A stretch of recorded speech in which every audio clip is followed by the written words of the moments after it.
Okay, we're looking at the Chapter 7 mid-level. You mentioned having trouble with the second half of step number 11, where it says, in cell C2, enter the appropriate database function to calculate the highest estimated value of the filtered record. So I'm going to pull up my spreadsheet here so I can show you what that looks like. And we are going to go to, so this first one is for cell C2 here. So we know how to make a database function. We're really just taking any function and telling Excel to refer to our database or our set of records, and that set of records exists below.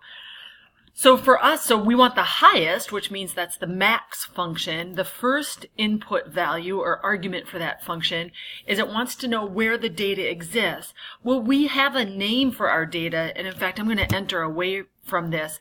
The name that they've named it is actually database, which is kind of funny. They could have named it anything, but if we take a look at our names, we can see that this name database, which we could have named Penny or whatever, refers to, this second one refers to the range A14 through J178. So just so that you have that in mind, there's nothing special about the word database. It's just the name, and we know how to name things in Excel.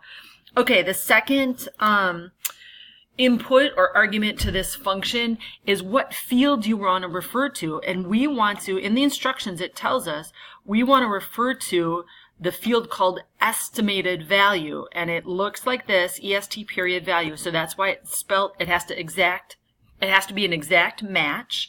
So it has the space and everything, uppercase, lowercase, everything, and it goes in the double quotes because it's text. It's matching the text that we give it with the name of the column. So we're saying take the value from the estimated value column and match it against this criteria. And the criteria range is what's in red here. So that's another range name that we have applied.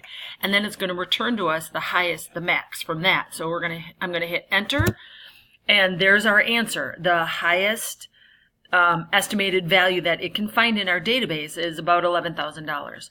Okay, we do that. Oh no, the next two are index ones. So we'll take a look at those in a later video.